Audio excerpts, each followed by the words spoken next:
Graças e paz a todos. Nós vamos dar sequência nesse instante na jornada bíblica semanal, aquelas perguntas que o pastor nos envia toda semana e as respostas também. E hoje nós vamos estar estudando a semana de 12 a 18 de julho.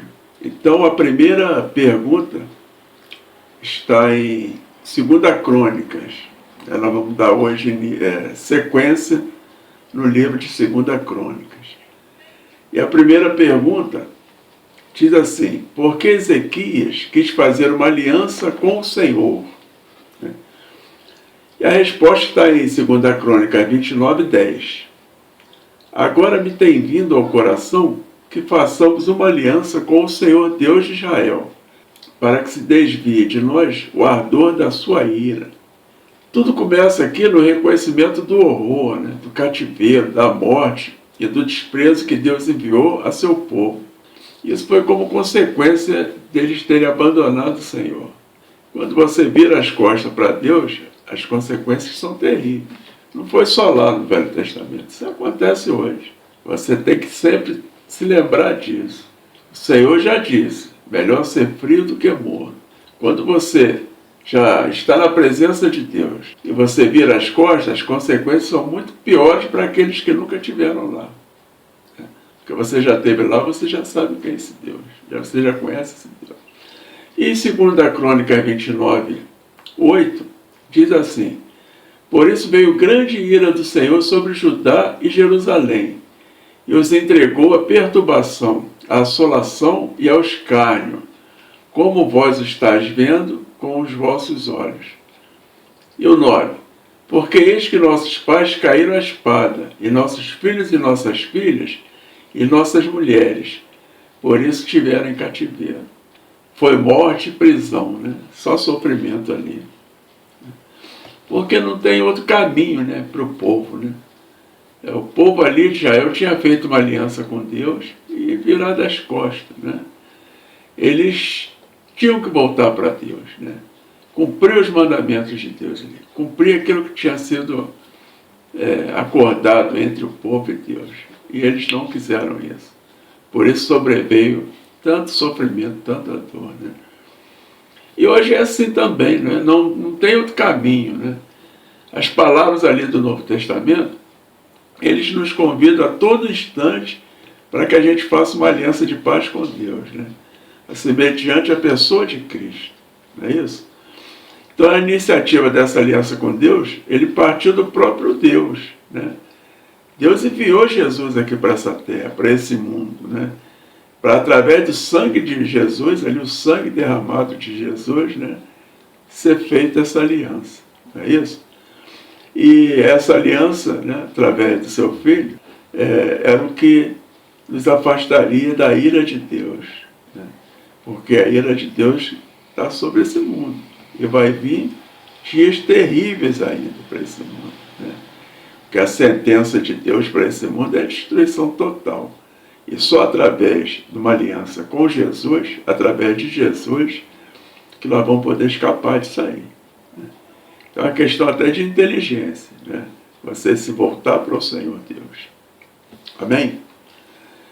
E a segunda pergunta também está lá em 2 Crônicas, diz: o que fez o mau Manassés ao se converter ao Senhor?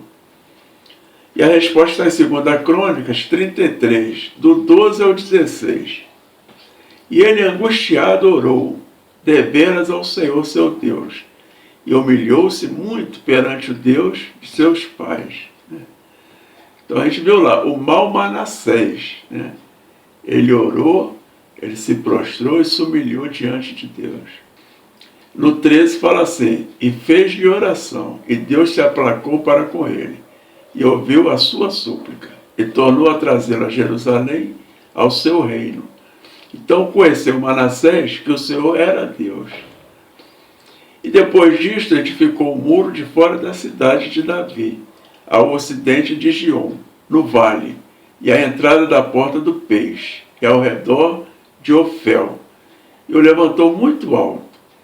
Também pôs capitães de guerra em todas as cidades fortificadas de Judá, e tirou da casa do Senhor os deuses estranhos e o ídolo, como também todos os altares que tinha edificado no monte da casa do Senhor e em Jerusalém, e os lançou fora da cidade. E reparou o altar do Senhor, e ofereceu sobre ele sacrifício de ofertas pacíficas e de louvor, e ordenou a Judá que servisse ao Senhor Deus de Israel. Não é isso? Aqui a gente aprende que os maus, eles também aprendem, né? Aprendem com o nosso Deus. E Manassés foi um dos piores reis que já teve em Jerusalém. Os piores reis que já passaram por lá.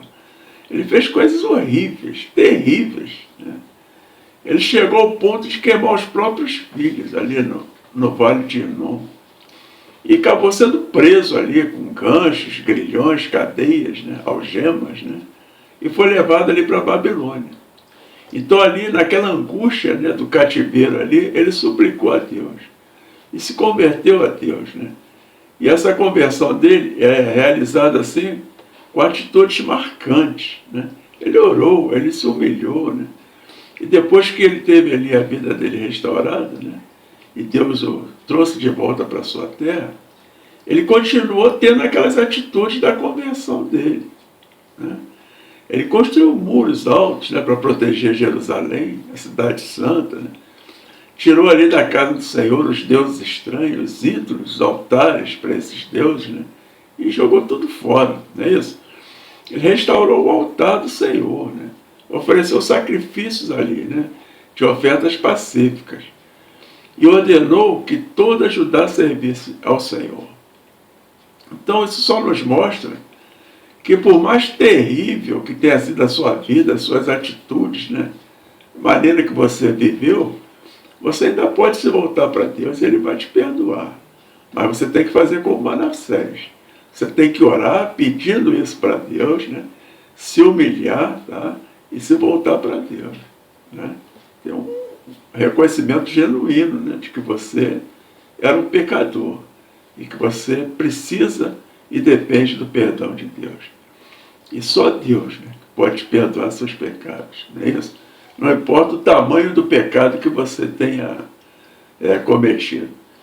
E outro exemplo de Manassés aqui é que ele se converteu, né, e continuou caminhando em direção a Deus. É isso? Ele, ali, a partir dali, ele não virou mais as costas para Deus. Ele continuou nessa caminhada. Quantas vezes, né, a gente vê pessoas aí que se convertem, vão para a igreja, pede perdão para Deus e logo depois volta para esse mundo aí, né? Volta a praticar aquelas coisas que praticava antes e muitas vezes até coisas piores, né? Manassés é um exemplo para todos os pecadores, né, que querem se voltar para Deus. A próxima pergunta também está aqui em 2 Crônicas. Onde Ilquias achou o livro da lei? E a resposta está em 2 Crônicas 34:15. E Ilquias respondeu e disse a Safã, o escrivão: achei o livro da lei na casa do Senhor. E Ilquias deu o livro a Safã.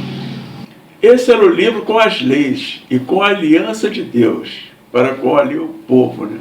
Para com o povo de Deus.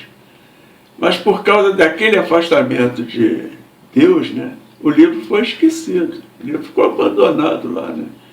Eles já não viviam mais de acordo ali com as instruções do livro, né?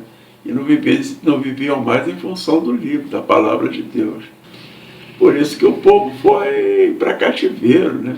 Amargou um cativeiro terrível, né? Teve sofrimentos assim enormes. E depois ali que eles foram fazer ali uma busca, ali na casa do Senhor, estava tudo destruído ali, né? E eles acharam o livro, né, poeirado, jogado num canto lá, e como se fosse uma coisa qualquer sem valor, não é isso? Mas quando ele foi encontrado, ele foi levado direto ao rei, que ordena a leitura do livro, né? E mediante a essa leitura, o rei percebe que tudo que o povo está passando estava registrado ali naquele livro, né?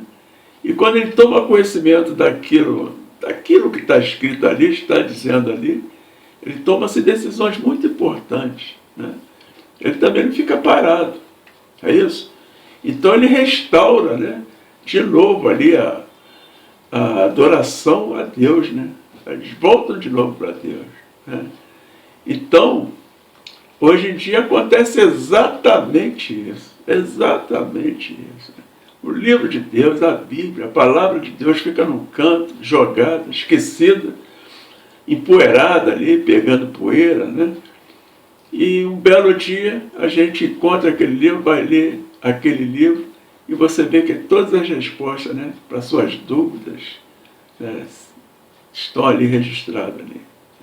Aí você percebe por que você perdeu tanto tempo, né? Deixou aquele livro ali empoeirado, né? Eu sei até de uma história que é mais ou menos assim, os irmãos devem conhecer até melhor.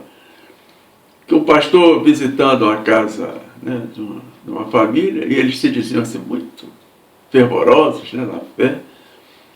O pastor perguntou: estão lendo a Bíblia? Seguindo a Bíblia? Estamos lendo, lemos todos os dias a Bíblia. E passou um tempo, aquele pastor, né, sem ir ali naquela casa, e quando ele retornou lá, ele tornou a perguntar: vocês estão lendo a Bíblia? E aquelas pessoas da casa: lemos a Bíblia todos os dias. Ele foi lá na Bíblia, abriu a Bíblia, tinha uma nota de R$100 dentro da Bíblia. Ele falou: essa nota eu deixei na última vez que eu estive aqui, né? Vocês poderiam ter usufruído dessa bênção, R$100. Mas por vocês não buscarem Deus, a palavra de Deus, vocês não obtiveram essa bênção. É uma história, né? Uma ilustração, mas mostra ali bem direitinho, né? Quando a gente não busca Deus, as coisas de Deus, muitas vezes a bênção não vem, né? Então, aconteceu lá, né? Eles acharam o livro, restauraram, né, a fé deles, a aliança que eles tinham com Deus, e as coisas começaram a caminhar de novo para o povo ali. A gente tem que entender, né, uma coisa, que esse estudo, o estudo que o pastor, né, nos coloca aqui, toda semana, as perguntas, isso é para a igreja, é para a nossa congregação, né? Então, quando vem uma palavra dessa, a palavra é para nós, né? Em que momento a gente está virando as costas para as coisas de Deus, para a Bíblia, né? Será que a gente está lendo o suficiente, estudando o suficiente, ouvindo Deus o suficiente? Não é isso? Às vezes a gente só tem tempo para reclamar das coisas, né? Mas nós estamos perdendo as bênçãos de Deus por não conhecer a vontade de Deus. Isso fala muito ao nosso coração. E tem que falar. Se não falar ao nosso coração, fica em vão, né? As coisas não caminham. Mas a próxima pergunta já está em Salmos, né? Vamos começar agora o livro de Salmos. Em que condições o salmista disse que o Senhor não lhe ouviria? Então está lá a resposta em Salmos 66, 18. Se eu atender a iniquidade no meu coração, o Senhor não me ouvirá. Lamentavelmente se prega que qualquer pessoa pode buscar em oração a Deus, que Ele lhe atenderá. Porém, como podemos ler no verso acima, o salmista afirma que se ele guardar o pecado em sua vida, pecado não confesso, ou seja, esteja vivendo em pecado, Deus não lhe atenderia. Ou melhor, né? E mesmo que o ouvisse, né, ouvisse a oração dele, isso não moveria, né, o poder de Deus ali para responder a sua oração, né? Então a gente tem que se perguntar, né, estaria a igreja, né, agindo corretamente ao fazer campanha de oração, convidando pessoas não cristãs para participar, né? Será que Deus ouviria as orações dessas pessoas, né? Absolutamente não, né? Essas campanhas deveriam ser no máximo para a sua própria membresia. Não é isso? Quando a palavra de Deus diz: clama a mim e responder-te-ei, ele está falando para o povo dele, né? Para o povo dele. Não é isso? Um iníquo aí, né? Alguém do mundo aí, pecador, confesso, né? Coração duro, ele pode clamar o que ele quiser. Deus não vai olhar e vai se mover em direção a ele, né? A igreja, quando conclama uma pessoa do mundo, né, que não se converteu ainda ao Senhor a orar, a oração tem que ser dirigida para pedir o perdão de Deus. Né? Oração para a conversão daquela pessoa, do reconhecimento dos seus pecados. Né? Aí Deus vai olhar, vai ouvir e vai perdoar seus pecados. Então aí ele pode ter uma comunhão, né, mais íntima com Deus. Né? Pode ter um relacionamento íntimo ali com Deus, depois do seu arrependimento. Porque a gente já estudou isso aqui muitas vezes. Quantas vezes nós estudamos? Para estar na presença de Deus, a gente tem que ter uma vida santificada. Nós temos que nos santificar a todo instante. Né? Quando a gente reconhece o nosso pecado, confessamos esses pecados para Deus, Ele nos perdoa. Nesse momento, a gente tem condições de nos chegarmos a Deus novamente. Né? Então, quando a igreja somos nós, membros da igreja, crentes salvos, formos chamar um ímpio para orar, a oração primeira tem que ser pela conversão daquela pessoa, pelo arrependimento de seus pecados. É isso que o salmista está nos ensinando aqui, né? Se eu atender a iniquidade no meu coração, o Senhor me ouvirá? E aí? Se eu estiver vivendo em pecado e estou gostando disso, será que o Senhor vai ouvir minhas orações? É difícil, né? Muito complicado. Mas a próxima pergunta está em Zacarias. Por que o Senhor disse ao povo que está no exílio para não serem como seus pais? A resposta é em Zacarias 1,4. E não sejais como vossos pais, aos quais clamavam os primeiros profetas, dizendo assim: diz o Senhor dos Exércitos, convertei-vos agora dos vossos maus caminhos e das vossas más obras. Mas não ouviram, nem me escutaram, disse o Senhor. Vossos pais, onde estão? E os profetas, viverão eles para sempre? É uma pergunta que o profeta Zacarias faz aqui. E ele justifica o apelo com duas perguntas. Primeira diz: vossos pais, onde estão? Mortos. Viverão os profetas para sempre? Isso não quer dizer que não haveria mais profetas, né? Mas que as oportunidades passariam. E passaram, né? A gente tem que observar assim, os erros cometidos pelos nossos próprios pais, não é isso? Para não errar também, né? Não dando ouvidos ao Senhor. Lembrando que as oportunidades vão passar, chegará ao fim. E quando ele chegar, a gente tem que estar preparado, não é isso? A gente tem que olhar para os nossos pais e aprender com os erros deles. Né? Os erros dos nossos pais, os mais velhos, eles servem de lição para a nossa vida. Né? Eles erraram, a gente vê o erro, vê as consequências. A gente vai errar também. Isso é, no mínimo, burrice. Né? Você não precisa experimentar aquilo que eles fizeram de errado para saber que é errado. Você está vendo que é errado. Não é isso? Você não precisa tomar um veneno, né, para saber que ele mata. Você sabe que aquele veneno mata. Você não precisa pecar para saber que o pecado mata. O pecado vai te levar à morte. A gente tem que aprender com nossos pais. O que Zacarias está falando aqui é que eles não teriam o profeta para sempre na vida deles. O profeta ali exortando, explicando. Nós vimos na lição passada. Os profetas de hoje é a Bíblia, é a palavra de Deus. É isso? Os pais já estão mortos, consequência do pecado. A gente não precisa ir por esse caminho. Né? A próxima pergunta também está em Zacarias e diz: quem são os dois ramos de oliveira? A resposta é em Zacarias, no capítulo 4, começando do 12.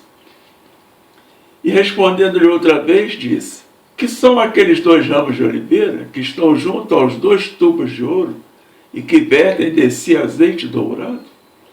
E ele me falou dizendo: não sabes tu o que é isto? Eu disse: não, Senhor meu. Então ele disse: estes são os dois ungidos que estão diante do Senhor de toda a terra. Então os dois ramos de oliveira aqui são o sacerdote Josué e Zorobabel. Né? E Josué aqui não é o Josué, né, da ajudante lá de Moisés e depois líder, né? do povo de Israel ali na terra de Canaã, na terra prometida, né? Esse Josué aqui era o sumo sacerdote, ele cuidava ali dos assuntos, né, religiosos de Israel. E Zorobabel era o governador de Judá. Não é isso? A gente aprende lá lendo o livro de Zacarias. É isso. Então, o Zorobabel, ele era o responsável pelos assuntos ali administrativos, civis, né, de Judá, não é isso? E ali estava sobre o governo persa, né? Então ele teve ali uma ação assim, muito importante na reconstrução do templo, né? Ele também foi o responsável por organizar o retorno do povo judeu para a terra de volta. Ele teve um papel muito importante na reconstrução de Israel, né? E hoje a gente tem que olhar e ver que Cristo é tipificado nas ações deles, pois o Senhor promoveu a nossa libertação do exílio, do pecado, né? Sendo o nosso Rei, direcionando-nos de volta para Deus e nos conduzindo ao reino celestial. Mas foi ele também o sumo sacerdote, que ofereceu sacrifício único e eterno pela remissão dos nossos pecados. É isso? Então Cristo é quem nos resgatou, né, das garras do pecado, da morte, morte eterna, nos deu vida, liberdade, né, e nos trouxe, né, para vivermos no seu reino. Mesma maneira que Zorobabel levou o povo judeu de volta para sua terra, o Senhor está nos levando, né, para a terra prometida, para Canaã espiritual. Amém?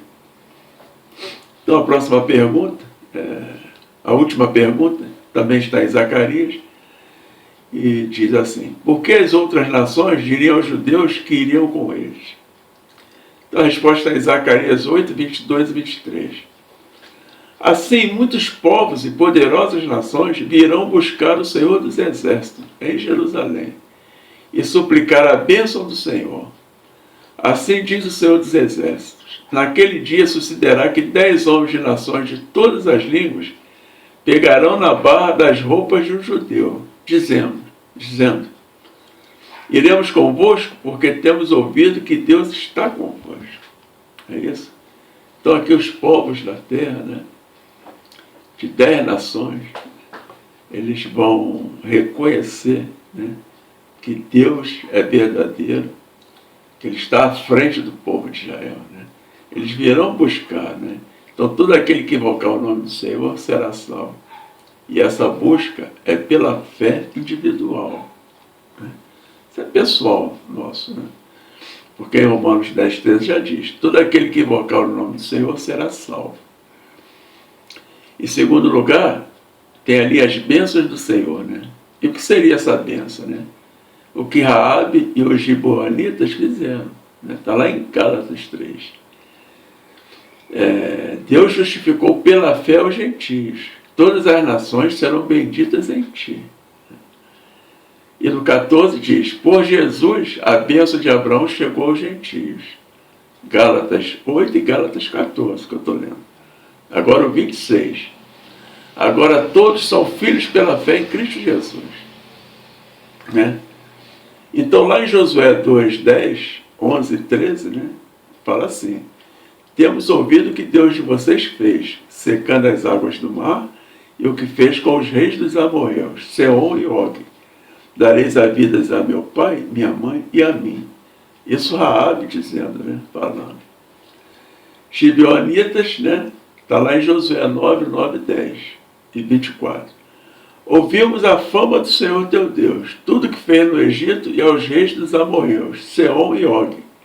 Tememos muito pela nossa vida. Então, iremos convosco. É uma atitude pessoal. Quem quiser, venha e beba. Quem quiser, vir a mim. Jesus já disse isso, né? Por mais que Deus tenha feito promessa, cada pessoa deverá buscar ao Senhor. Cada um, individualmente, né? Eu e minha casa serviremos ao Senhor. Mas se só eu servir ao Senhor na minha casa, só eu serei salvo. Eu não salvo um filho meu, uma esposa, nem vice-versa, né? Isso é individual. E Abraão cumpriu a parte dele obedecendo quando foi para a terra que o Senhor prometeu. prometeu. Está lá em Gênesis 12, 1 e 3. Né? A bênção ali, a promessa era para Abraão, somente para ele. Né? Isaac, né, que veio, né, era filho de Abraão, que veio depois, ele tinha que aceitar a fé do pai dele. E ele aceitou, né, a fé do pai dele. Mas a promessa de uma grande nação foi feita para Abraão, não era para ele. Não é isso? Então, primeiro, né, ele teve que exercitar a fé dele ali para junto com Deus. A sua esposa, a Rebeca, ela não podia ter filho, ela é estéril. Não é isso? Então ficaram ali 20 anos, né, buscando ao Senhor para ter seu filho. Né? Então ele teve que ali obedecer a Deus, não é isso? Abraão foi tirado da sua terra. Né? Isaac teve que ir para o Egito, também foi tirado da terra dele. Não é isso? Teve fome ali na terra. E ele teve que ir para lá. Né? Então as bênçãos, né, e as promessas de Abraão não foi para Isaac, ele teve que exercitar a própria fé dele. E depois de 20 anos, eles tiveram filho. Ele e Rebeca, né? Isaac e Rebeca tiveram filho. Né? Tiveram logo dois, né? Gêmeos, que foi Jacó e Esaú. É isso? Esaú não exercitou a fé dele. Ele simplesmente trocou ali o direito dele, né? O primogênito, né? Trocou com um prato de lentilha, né? Ali com Jacó. Isso não foi exercitar a fé dele. Não é isso? Então, Jacó se tornou ali o herdeiro, né? Ele se tornou herdeiro de Isaac. Então, ele viveu muito tempo, assim, agindo pelas próprias habilidades dele, né? Jacó é um enganador, né? Tradução de Jacó é um enganador, não é isso? Era muito esperto, muito inteligente. O pastor falou muito bem sobre isso no último culto, né? A pregação dele. Ele era um espertalhão e venceu na vida através da sua esperteza, né? Mas um dia Deus foi lá e pegou ele e fez ele voltar da terra dele. Ele tinha fugido da presença do irmão. Não é isso? Então, quer dizer, todos os três aqui tiveram, em algum momento, exercitar a sua própria fé. Né? A fé de um só serviu como exemplo para o outro. Mas, em quarto lugar, diz aqui que temos ouvido que Deus está convosco. Né? Então, isso aí é o testemunho que a igreja tem que dar, cada cristão tem que dar. Uma pessoa tem que olhar para você e tem que falar, poxa vida, eu sei que Deus está convosco. Né? Através das suas atitudes, né? Das bênçãos que você recebe de Deus. Não é isso? Você tem que ser luz nesse mundo. Né? E Ezequiel 48:35 já diz, e o Senhor está ali. E Apocalipse 21:3 já diz, eis aqui o tabernáculo de Deus com os homens, mostrando que Deus tem que estar presente na nossa vida e está sendo refletido assim na nossa vida. Amém? Então essa foi a lição de hoje, as perguntas que o pastor nos enviou e as respostas, né, que ele enviou. E na próxima semana, né, se o pastor assim quiser, se o Senhor permitir, nós estaremos aqui mais uma vez de volta. Amém? Fiquem com Deus.